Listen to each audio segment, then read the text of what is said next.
Hey y'all, welcome back to my channel. I am Tam-er, aka Tam-er-uh, and today I'm giving you guys a hair vlog. I have seborrheic dermatitis, and when I peruse YouTube and look for like people with hair like mine who suffer from seborrheic dermatitis, not many videos come out. I'll essentially talk you guys through my hair process and tell you guys about my battle with seborrheic dermatitis. I would say for the majority of my life, I've had very normal hair. I got relaxers when I was young. I think I got my first relaxer when I was 2 or 3, and it actually made most of my hair fall out. So they ended up my family ended up shaving my hair down at that point, but I had to rock a cute little fro for my formative years. But by the time I was school age and I had hair again, my mom used to put my sister and I in like crochet micro braids. So that used to be the style in my early childhood.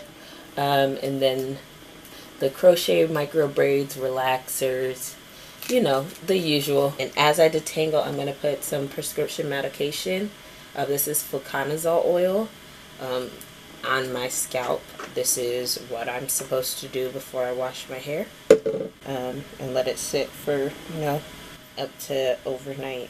So then when I got to middle school, I started going to the hairdresser more often, still getting relaxers. But this is also when I started lifeguarding and my hair started to break off. So after my first summer of lifeguarding in 2010, I want to say, I went natural. I transitioned for a little while, and then I chopped my hair off and just went natural. And I went to like a predominantly white Catholic school, so going natural back then wasn't what it is now. So I've been natural since 2010, but I would say actively caring for my hair and consciously trying to maintain it probably closer to 2014. Because, you know, when you first go natural, it's probably just like a lot of straightening your hair and stuff when you're that young. And like my family wasn't super on the whole go natural train. So I was the first person in my household to go natural. But I didn't start dealing with seborrheic dermatitis until my freshman year of college in 2014, which feels so long ago now. But that's when I first started noticing, and I just thought it was the water because I went to college in Alabama and I'm from New York. I started noticing like my hairline was very dry and it would like scale off and turn pink. And so I had this like pink halo around my hairline, and it was so embarrassing. I'd be going to like my friends, because I went to school in rural Alabama, and they're going to braid my hair and stuff, and they're just like, Tam-er, did you wash your hair? You have all these flakes. And I'm like, I promise y'all, I washed my hair. It started just around my hairline, and eventually my whole scalp would be like in sores, and just, it was embarrassing. So for a very long time, I tried to hide it. Didn't go to a dermatologist until 2017, and that's when they said I had seborrheic dermatitis, and they gave me a steroid cream, which turned me Caucasian. Like, there's no other way to say it. The steroid cream, and he would tell me to put it in my scalp, around my hairline, you know, and then gave me a different cream for like around my nose would get dry and stuff. This is a white male dermatologist.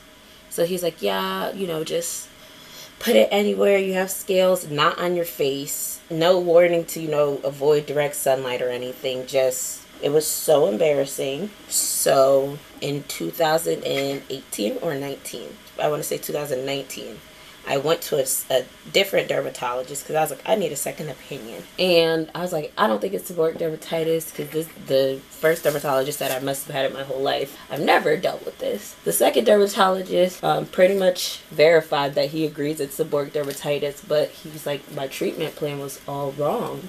Especially as a person of color, putting steroids on your face, no bueno. That's when I had a bit more of a discussion with him about like what are my options, because this whole pink face situation ain't cutting. He also recommended the Head and Shoulders, or is it Pantene, the Royal Oils line, some of their products, which have just like products that will, I wouldn't say soothe, more so numb your scalp so you don't feel the itching. And then sulfurate, stuff like that. A lot of over-the-counter options So we stepped it back from the steroids. Were like way too heavy duty. Yeah, I wasn't scabbing and scaling, but I was having adverse side effects, turning pink. So yeah, that's really been my journey with seborrheic dermatitis. It's stressful because having seborrheic dermatitis, it's triggered by, it's kind of autoimmune, kind of like eczema. So it's also triggered by stress levels. And like I'm in grad school and, you know, trying to go into medicine and stuff. And it's very stressful, my line of work. So it's also like, you'll see your scalp is flaking, which means, you know, even if you were doing everything right, you're stressed. And then you get more stressed because your scalp is flaking, and it's freaking embarrassing. And when I say flaking, I don't just mean like little dandruff flakes. I mean to the point where you could have painful scabs the size of your fingernail. So yeah, like this isn't just a little dandruff. Dandruff is different. Seborrheic dermatitis is, not only is it painful, sometimes it's just, and sometimes like the back of your neck and everything. I used to try and cover it. I used to try and use like all these natural remedies, tea tree oil, washing my hair with salt water, all of that stuff. And like what really used to embarrass me is I'd be hanging out with my boyfriend Ian. You guys know we've been together since my sophomore year of college. I'd be hanging out with Ian, and he's like, Tam-er-uh, your hair smells. And I'm like, what? He's like, yeah, it smells like cheese. I could have just washed it, but because I was using so much like tea tree oil and other oils, tea tree oil starts to smell.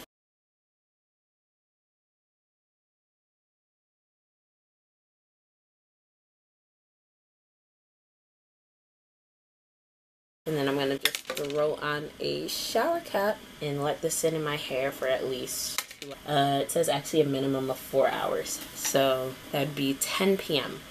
So here's my little shower cap. Super cute. But I'll come back to you guys when I'm ready to hop in the shower. Much later. Alright y'all, so I am back. It is 10:57, so I have waited the minimum 4 hours with my fluconazole oil on my scalp.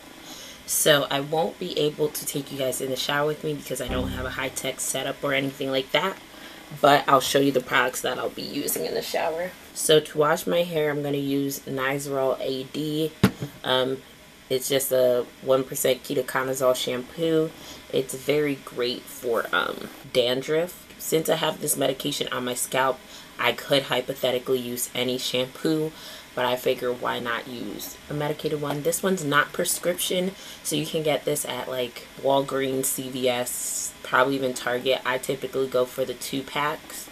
And I dilute this with some water before I put it on my scalp using a squeeze bottle. And then for conditioner, I'm just going to use any old conditioner. I'm probably going to use this Garnier Whole Blend and just leave it on my hair for a while, let it like deep condition, because as I said, my hair was in faux locks for over a month, I want to say. So my hair can use some TLC. I don't usually do deep conditioner. These are going to be the 2 products I will be using today to wash and condition my hair. And then I'll come back to you guys after I'm all washed, drying my hair in a t-shirt, and I will show you how I stretch my hair before doing a protective style or whatever the case may be. All right.